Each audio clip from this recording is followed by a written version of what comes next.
পড়াশোনা যা করার বিয়ের আগে করে নেন, অ্যাটলিস্ট একটা লেভেল পর্যন্ত। দাওরা ফারেক করে নেন, মাস্টার্স বা অনার্স পাস করে নেন, MBA করে নেন, একটা লেভেল পর্যন্ত আপনি শেষ করে নেন। যদি এই লেভেল পর্যন্ত শেষ করার আগে আপনার চাহিদা খুব বেশি থেকে থাকে, চরিত্র হেফাজত করতে কষ্ট হয়, সেক্ষেত্রে আমি বলবো যে আপনি যদি অর্থনৈতিকভাবে স্বাবলম্বী হয়ে থাকেন তাহলে পা বাড়ান।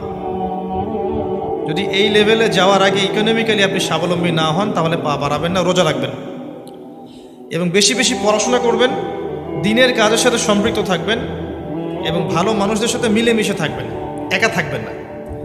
এভাবে ইনশাল্লাহ একটা পর্যায়ে আপনার বয়সটা একটু পরিণত হবে, তারপরে বিয়ে করলে আপনার মধ্যে ম্যাচুরিটি আসবে।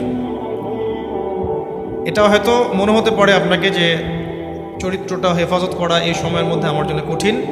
আমি জানি কঠিন, কিন্তু এর পরের জীবনটা আরও কঠিন হয়ে যাবে। এটা বিশ্বাস করেন, এর পরের জীবনটা আরও কঠিন হয়ে যাবে। পরামর্শ এক, যদি আপনার চাহিদা দমন করার মতো আপনার ইমানি তাকাত থেকে থাকে, ক্ষমতা থেকে থাকে, আপনি আগে আল্লাহর ওয়াস্তে দাওরা ফারেক করে নেন, পড়াশোনাটা শেষ করে নেন, তারপরে বিয়ে করেন। যদি আপনি দুর্বল হয়ে থাকেন তাহলে আমি অপশন বলবো, যদি ইকোনমিক্যালি স্ট্রং হন বিয়ে করেন। যেমন অনেকে থাকেন না, বাবার টাকা আছে বা আপনার ভাড়া তুলে খেতে পারেন বা আপনার আবারই জমি আছে ইত্যাদি, আপনার সামর্থ্য আছে, আপনি তাহলে করে ফেলেন।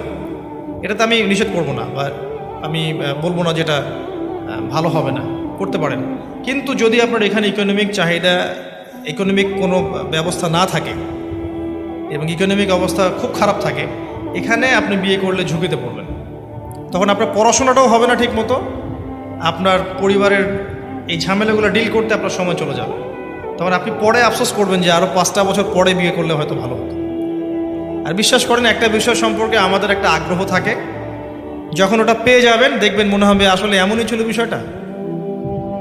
ঠিক আছে, বিষয়টা এমন। আর প্রতিটা কাজ আল্লাহর সন্তুষ্টির জন্য করবেন। এই জায়গায় গিয়ে দিনকে প্রাধান্য দিবেন, দুনিয়াকে না। যদি দুনিয়াকে প্রাধান্য দেন আপনি ঠকবেন, মহা ঠকবেন। আল্লাহর রাস্তায় দিনকে প্রাধান্য দিবেন। আল্লাহ পাক বোঝার তৌফিক দান।